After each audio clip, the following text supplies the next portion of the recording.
Well, thanks everyone for being here. Um, this is what we hope will be the first in a series of events about social media.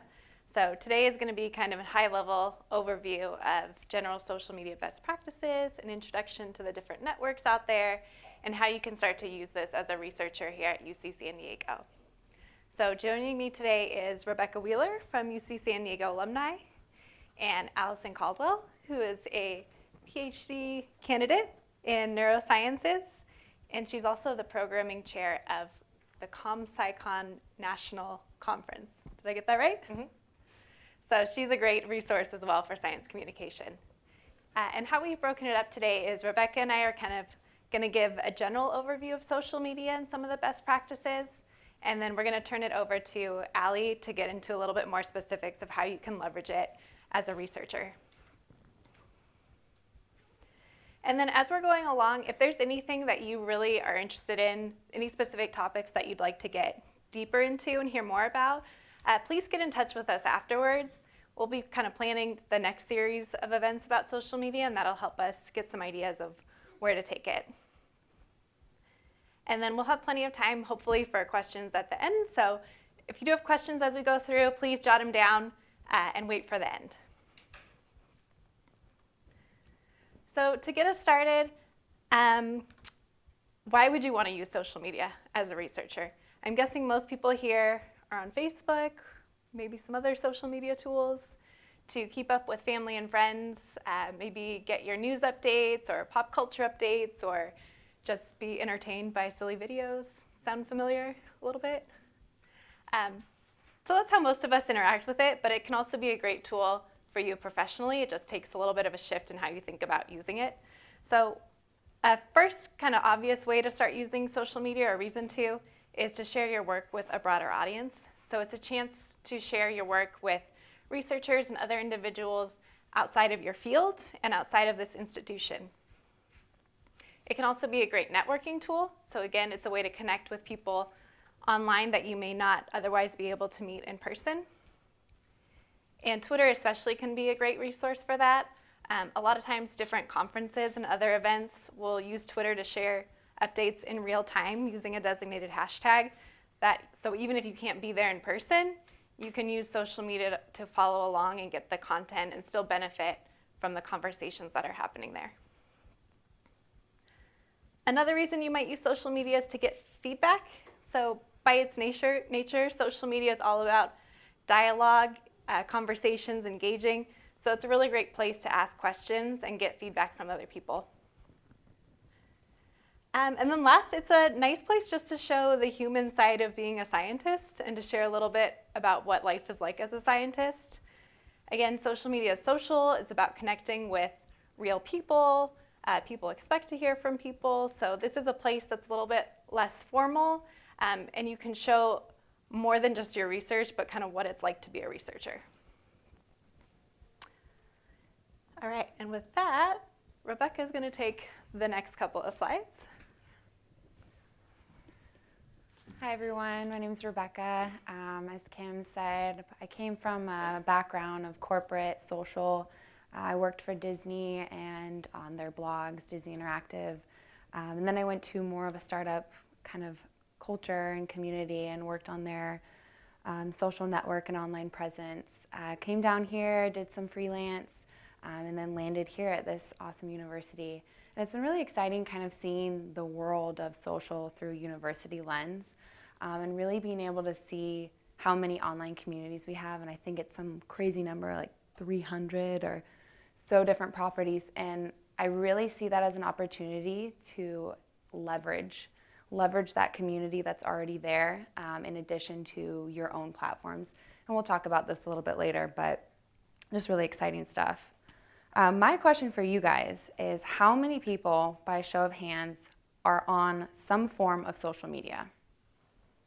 Okay, great. Keep your hands up if you're on Facebook. Keep your hands up if you have an Instagram. What about a Twitter? All right, great. This is a good show of hands. We're here, as Kristen was saying, to give you guys the tools and really that overview of why social media could work for you in your research. and how we can best give you the practices that will be most beneficial to you. So I'm just going to get right into it and go with getting started on social. So before you set up your accounts, we think, you should be strategizing and coming up with kind of your bigger plan. And I always ask myself these questions, and I'm, throwing it back on you to say, what do you want to use social media for? Is it to raise visibility for your research? Is it to connect with a network outside of your own? And again, as Kristen was saying, is it to humanize science and bring that to a broader audience? And then, the next step is, who are you trying to reach? Is it students? Is it colleagues? Journalists? Depending on the demographic and the audience you're trying to reach, the platform that you're going to put your work and publish, and schedule, it's going to change, as well as that format that it's going to be in. And we can kind of go more into that as we go to the different networks. And so, going back into that audience, the what you're trying to reach, it'll dictate not only how you promote the content, but again, as I was saying, the platforms. So for instance, Instagram is going to be great for sharing photos and really have that visual platform versus Facebook, which is going to be a great place to share on the news feed. The last thing I would say is, how much time do you have? If you're just getting started, it's important to really put your time and efforts into potentially one platform versus all 3 or 4 or 5, and really spread your time super thin, because it's more important to put quality than quantity out in the world. Going into the networks, so Facebook. This is the largest social network in terms of the demographic that you can reach, the audience that is available to you, and you may primarily use this to keep up with your friends and family, but it is definitely considered a major traffic driver among brands from Disney to Wall Street Journal. So this is where you're really going to be able to share news and links back to your own website, back to the research that you have, because the platform is built up to be that way.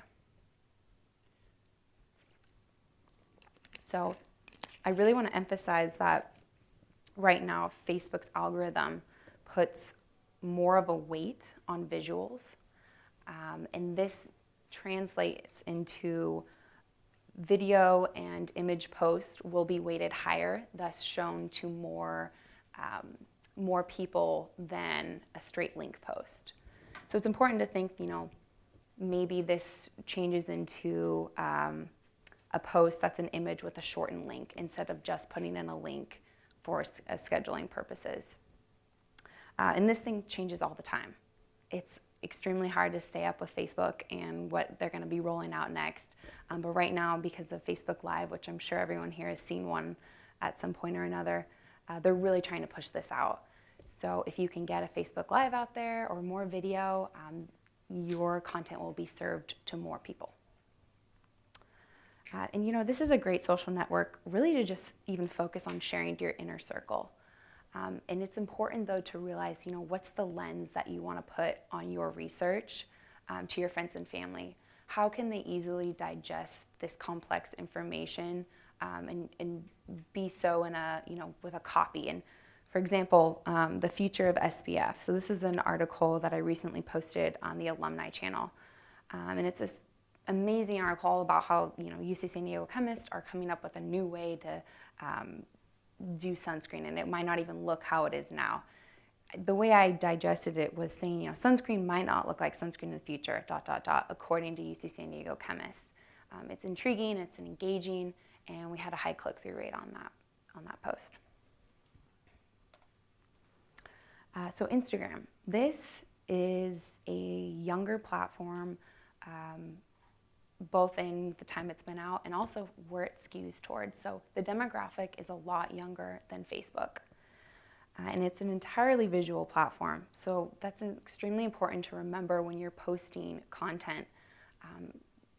things that are going to pop out is behind the scenes information and images of maybe you're in the lab or showing kind of that backstage access to your research. Maybe not so like this sunscreen image post. That does well on Facebook, but on Instagram, there's so much gorgeous content being served up. So it's important to kind of think like, well, how can I do a spin on what I'm doing in a more kind of creative way? And so, you can include links in an Instagram bio if it's a company or brand, a public forum on Instagram.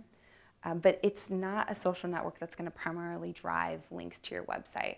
So remember that, if you put something up and you're like, why am I not getting as many, hits to my site? Certain platforms just aren't made to drive or to move away from it. Because if you think about it, why would they want you to move away from that app? They want you on it as long as possible. So, and let's go on to the Twitter.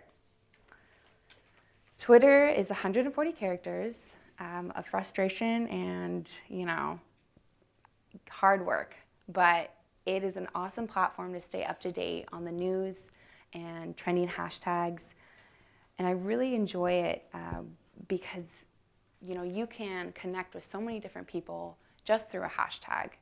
And I really encourage everyone to, when you attend a conference or an event, most of the time there will be a hashtag that has been pre-registered with the event or, a company or a name that you should be tagging in your tweets. So this will help because the person, most likely the social media person, will be aggregating and pulling those tweets, and your personal thoughts about whatever's happening along with at the event or conference could be pulled up and more people can see it. And an example of this is at the UC San Diego alumni weekend that we just had. One of the events was an art and cocktails night, and I created a hashtag specifically for this event. And anyone who used it or tweeted out about it, it was actually pulled up onto this newsfeed board that everyone who was attending the event got to see. And it was really cool to kind of look in real time at, this is how much fun people are having at the event, and this is where I am, and that kind of thing happens all the time, not just at fun, party events, but at conferences. And I think, someone that's doing it really well who's in the audience is Anthony King. He's very active on Twitter and is always tweeting out, research and news and tagging UC San Diego or UC San Diego alumni when it's applicable. And that's extremely important. And it goes back to what I was saying about leveraging your communities, because we're going to retweet you, if it's relevant and if it's pretty awesome news. LinkedIn, I'm pretty sure everyone here has a LinkedIn account, be it for a professional network. And this is a place where you're keeping up with your contacts and your industry news. The way I was thinking about it for researchers and how you can get out your news is potentially looking up groups that are similar to what you're interested in or what your work is relevant to, joining those groups and then being able to post those links on that feed. Which is really great. And on the alumni site, people post all the time about, the events that they're doing or the regional clubs. So there is an open forum within these small groups versus just the larger kind of posting and then putting it out to the world. I'll let Kristen handle the blogs. All right, so for blogs and YouTube, we're not going to get into a whole lot of detail, but basically a blog is like your personal website that you're updating on a regular basis. It's a good place to share longer updates, so you're not going to be sharing paragraphs of content about your work on Facebook. That's just not conducive to long updates like that. But if you're really interested in kind of that more long form content, then a blog might be a good choice for you.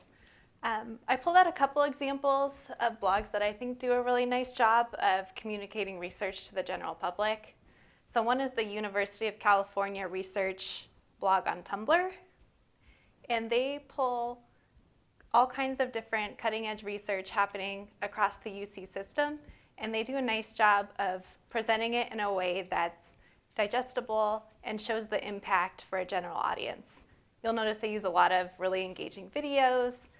They don't dumb down the content, but they just make it accessible and focus on really the impact of the work. So you can check that one out for some ideas.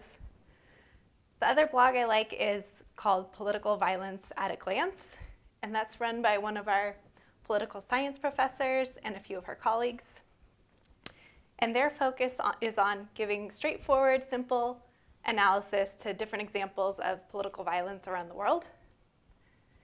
And what I like about this one is a lot of times they'll take things that maybe you heard about in the news in passing, and they'll get a little bit more in depth into it and provide their own analysis on what that is, what's happening. And so I think it's just a nice way of showing how you can share your research, again, with the general public and also your expertise. So it's a nice way that they're positioning themselves as experts in their field.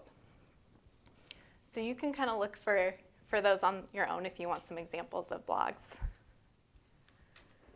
YouTube, also not going to go into a lot of depth here, but this is the online video sharing community. So one thing I just want to mention is that while any of us here right now could take out our phones and take a quick video and upload it in YouTube in no time, creating and sharing a video that's going to effectively get your message across and that's going to be engaging and something that people want to share, that takes a little bit more time and effort and strategy. So this is true for any piece of social media content, but just because you can do it, take a step back and be really thoughtful in what you're putting out there.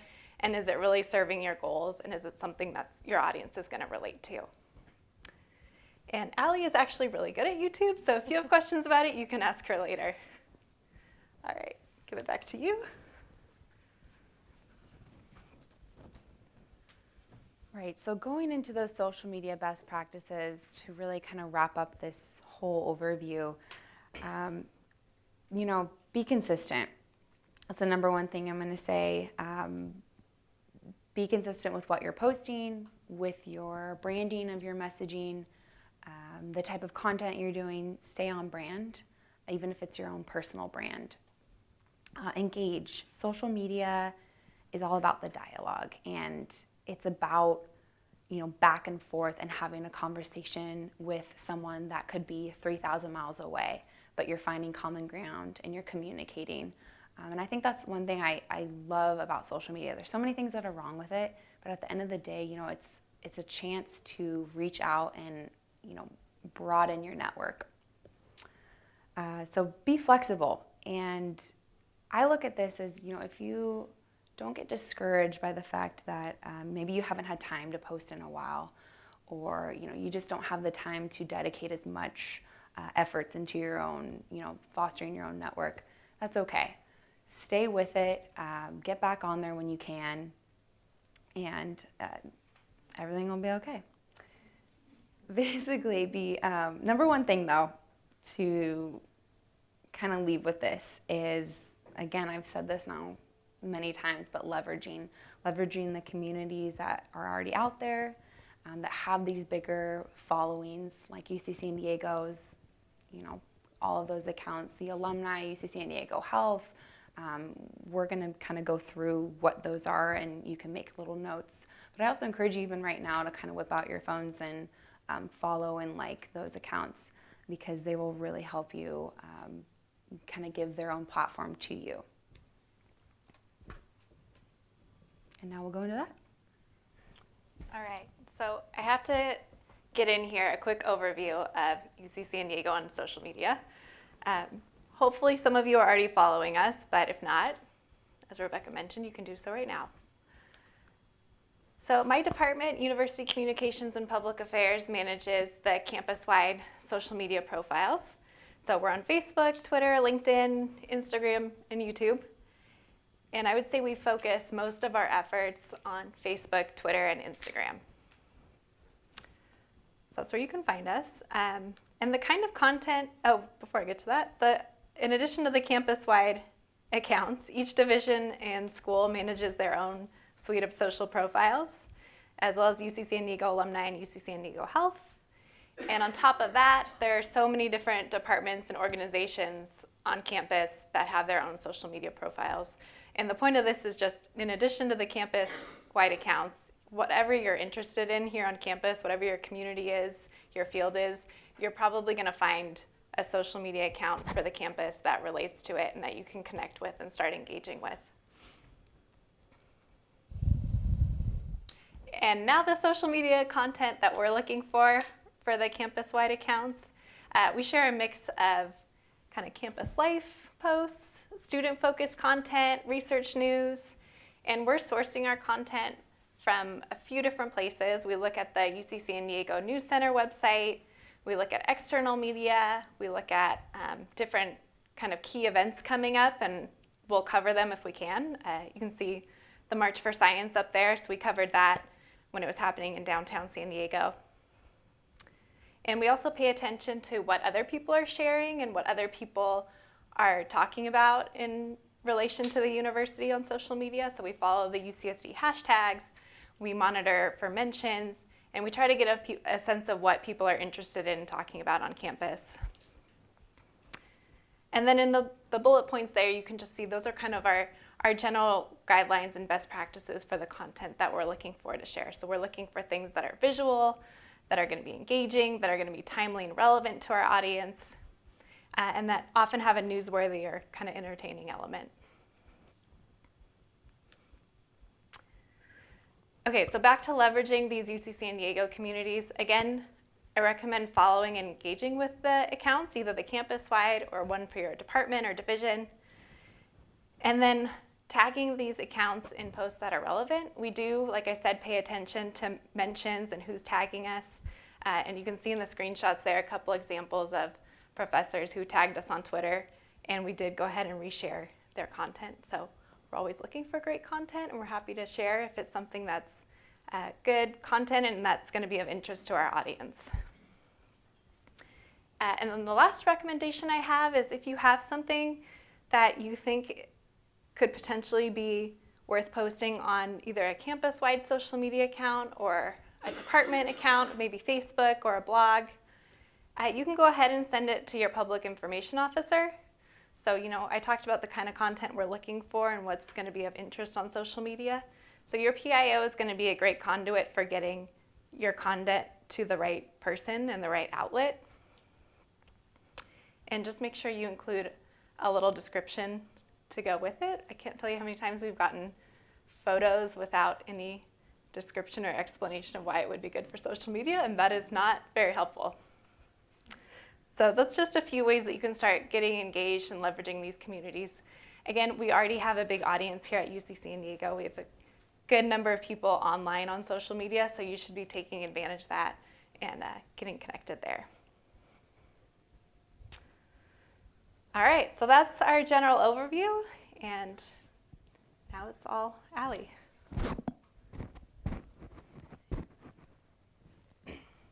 All right, hi, I'm Allie Caldwell, as they said. So just to give you a little bit of an about me, I am a PhD candidate of neurosciences in the Allen Lab at the Salk Institute. I've been a student here for 4 years. And by night, I go by Allie Astrocyte on social media, where I make YouTube videos at Neurotransmissions. And I also do a lot of tweeting about science, and I'm also a science writer, as well as being the program committee chair for ComSciCon, which is a national workshop dedicated to giving graduate students the skills they need to communicate science effectively. So I just want to tell you a little bit about how I use social media, so you know where I'm coming from, my perspectives on this. I started using social media as a scientist. I mean, I kind of grew up on the internet, right? So I've been using social media since it existed. But I started using it as a scientist in 2013 when I attended a Society for Neuroscience conference here in San Diego. And I discovered, thanks to some friends who taught me how to use it, that Twitter is a really great place to get information on conferences. Most conferences have a hashtag. You can learn about ongoing events that you are not currently at. So say you're in one talk and you're bored and you want to go somewhere else, you can check out the hashtag to see what's interesting, what's happening elsewhere. You can learn about social events. So I've learned about all kinds of parties at conferences thanks to the hashtag. You can connect with friends and colleagues that way. So it's just a really powerful tool at a conference. And then kind of from there, I started getting more involved in the science Twitter community, and then eventually when I became involved in science communication and outreach, I saw the utility of these platforms for reaching new audiences with my work. So just to tell you a little bit about each platform that I use 4 platforms primarily. I use Twitter mostly as a networking tool to connect to other scientists and grad students, plus of course some fun, like following my favorite celebrities and comedians. But it's mostly a networking tool. Twitter is not really a growing social media platform anymore, so it's a really good place to connect with other scientists. But if you're trying to get out to a broader audience, it's maybe not the best option. I started using Instagram a little bit more because Instagram is a visually based medium and I make science videos, so it kind of makes sense there's a little bit of overlap there. It also skews to a younger demographic, so if you're trying to reach a new audience, Instagram is growing. It's currently, I believe, the largest social media platform. I could be wrong on that. I also use Instagram because I'm bad at Snapchat. If I were good at Snapchat, maybe I would use Snapchat instead, but I'm not. So I used Instagram to share peeks at my life, both to say like, hey, I'm a person, I'm a scientist. People, scientists are people too. To also share interesting things about my science, and I'll go into that in a little bit more depth later. To share it with friends and family and anybody who's following the hashtags. I use YouTube to share educational videos about basic neuroscience with pretty much anybody who wants to watch them. They tend to be students. And then I use Facebook privately for my own connections with friends and family, but then I also have this public page for our YouTube channel where we share our videos as well as other educational content. And then we can push our Instagram posts to the Facebook page as well, so that kind of gets a bigger reach on the Instagram posts. So when it comes to Twitter, I'm just going to give you a few examples of specific things that I have found Twitter to be helpful for. One is when you have a really cool experiment or a really cool result, you can share it with people and be proud of what you've done. So this is just some pictures that I took of some cells that I had in culture, and I was excited about them, and people thought they were pretty, and that was exciting for me. It's also a place to share other people's research. So if you're reading papers that you think are interesting, you think that maybe other people should check out, you can share those on Twitter as well. It's a great place to find out about incredible opportunities as a student and as a scientist. So I found it especially useful as a science communicator, but there are tons of fellowships and resources available to graduate students on social media. So I actually found out about the ComSciCon conference because of Twitter. And now I'm the programming organizing chair there, and it's become a huge part of my life. I've also found out about numerous video contests that we've entered, as well as various fellowship opportunities. And you can get advice, like you can communicate directly with the organizations that are funding these grants, right? Like you can tweet at the NSF if you have a question about their application process. I also have looked at Twitter as an opportunity for mentorship. There are all kinds of scientists on Twitter, both undergrads who are just getting involved in research as well as established tenured faculty. So early in my career, before I even chose a lab, I had the opportunity to talk to other people about how do I build a good committee and how to identify mentors who work for me. And because of that, I knew going into grad school what I wanted in a mentor, and that has really helped me choose my lab and has helped me kind of navigate some of the issues of being a graduate student since then. It's also a great place to connect with networks that you might have a harder time connecting with in real life. So I am able to talk to other scientists about my experience of being a woman in science. This is true for anybody who's in any underrepresented minority group. There are huge communities available online that maybe you can't find in person, but it's a really great place to share experiences, as well as just to promote the people that you admire and that you're proud of. So that was what this tweet was just talking about some of my favorite female scientists. I also asked for scientific advice. So I was trying to come up with a way to analyze some proteomics data and to align some proteomics data with some RNA-seq data. And I am not a programmer. I don't know very much about coding. So I asked my audience, like, hey, what should I use to do this? And then I tweeted out this poll, and people responded. And then a bunch of people responded with specific advice, like, here are the things I would recommend you do. Here are some online resources you can check out. So if you have questions, it's a great opportunity to sort of get advice from other scientists that maybe you can't find easily in your immediate environment. Instagram is a little bit more casual, and this is more focused on the presenting myself as a real human as well as a scientist. So I post pictures of myself in lab, as well as just like, hey, I'm a person, and I have this cute haircut, isn't it nice? As well as saying, like, this is what my lab looks like. This is what it looks like when I'm in here working. And also sharing, like, this was about the fact that I had just passed my quals, and that was a very busy time for me. So it was kind of like a, sorry, I haven't been around much, but now I'm alive again, so that's cool. It's also a great place, as we said, to share visual media. So I shared this cool picture of some astrocytes that have nothing to do with any of my research, but boy, they looked pretty. And this was an opportunity for me to share on this particular hashtag about my field and to talk a little bit about why I'm studying astrocytes. It's also a place to show sort of personal experiences and connect those to educational ones. So this is a photo of me meeting my niece for the first time, but it was a really great opportunity to say a little bit about human brain development and how incredible it is that this tiny person who is mostly just a ball of spit and food is eventually going to grow up into like an independent human being.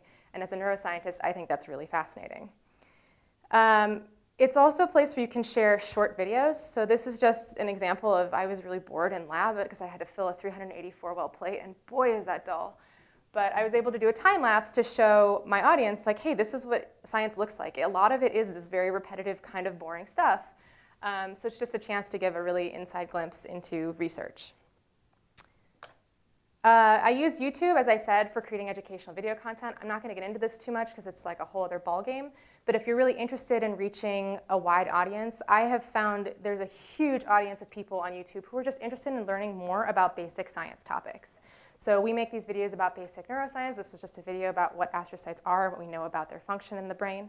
And people really respond to this kind of content.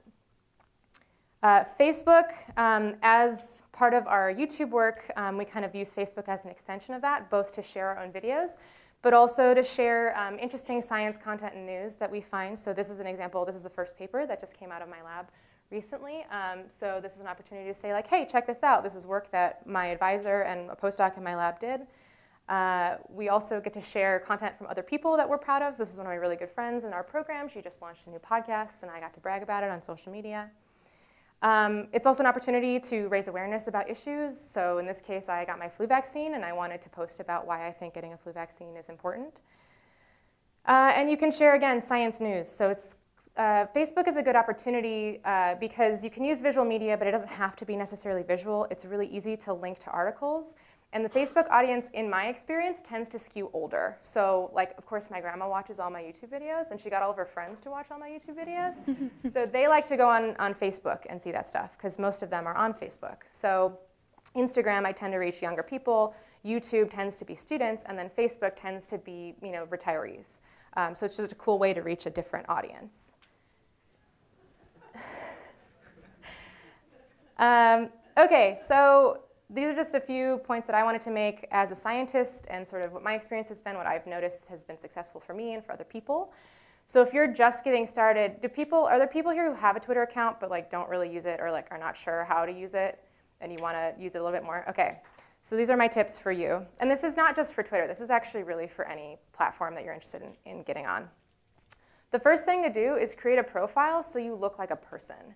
So when you first create an account, you just have like a blank photo and there's nothing there, and it's really hard for other people to know if you're real or not. There are a lot of bots online. So create a profile photo, put in a header photo, write a bio about yourself.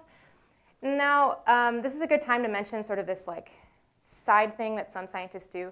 So you can present yourself as like a real person with your real name on social media, which I do. Some scientists choose to use what we call a pseudo account, where they will have a name that is not associated with their real name. They don't disclose where they are actually working. And scientists feel like that can add some freedom for them, right? Because it lets them open up a little bit more about their personal experiences. It's completely up to you what you want to do. I have chosen to take the openness route, but some people prefer the pseudo route. Either way, you can still make that look like a real person, right? Like you can still put in an image that maybe isn't a photo of you, but maybe it's a picture of your cat or your dog. And you want to make your bio something that will make someone else want to click on it. So you want to give enough information about who you are and why you're on Twitter that someone else will think, oh yeah, I want to follow this person because I'm interested in hearing the things they have to say. So you want to look like a person and not a robot.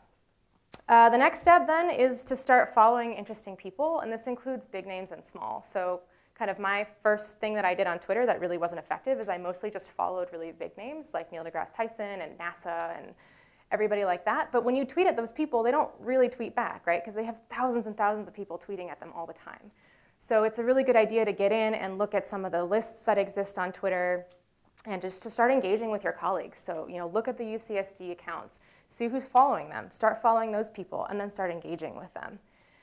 And then just say hello to people. So when somebody tweets content you're interested in, let them know that you enjoyed it, or respond to a question if somebody asks it. So you just want to start showing people like, hey, I'm here. Like, I have a lot of followers, so I don't follow everybody who follows me, but if somebody's consistently responding to what I'm putting out and I'm engaging with them in productive ways, I'm a lot more likely to follow them back. Once you have started on social media, and this is true again for Instagram too, like you still want to have the photo, you still want to follow people, you still want to comment on other people's photos. Once you've got the profile, ways to get more deeply engaged, you want to start by making it something of a habit. So checking in regularly, whether that's daily or every couple days.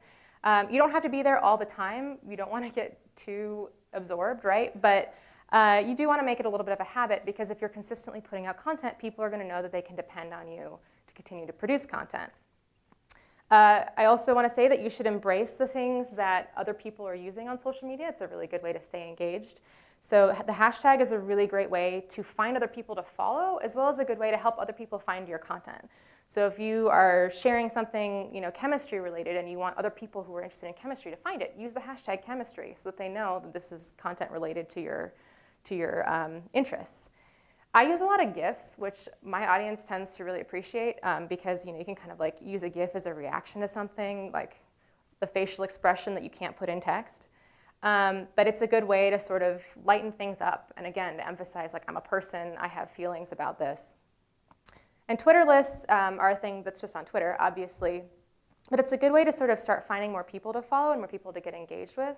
So you can create lists where, say you want to be a scientist on Twitter, but like you also want to follow Beyonce. You can have lists where you have a list that's just science content. So you can go to your list and just see all the science that's been posted. So you could just follow like all of your professional organizations and all of your universities that are tweeting out their research just to look at science content. But then you can have a separate list that's like all of your favorite celebrities and comedians, where you can go and see all the funny stuff that makes you smile. So that's a good way to sort of kind of keep things separate and keep track of everything, because once you start following a lot of people, it can be very difficult to track everything that's happening in your feed. And then something that I have found very valuable for my development as a scientist and as a person is to follow people who are different from myself. So the first thing you want to do is follow your colleagues, but it can also be really great to start following people who are at different career stages from you, who are in different fields, who are from different backgrounds, like completely different socioeconomic backgrounds as well as different science backgrounds, to get a better feel for the experience of other people, as well as to get more information, right? Like I've had people kind of open up my eyes to things that I'd never thought about as a communicator and as a scientist that have helped me become a better scientist and a better writer. So I just think it's a really great way to sort of broaden your viewpoint and to sort of better understand the communities that you're going to be interacting with, both online and in real life.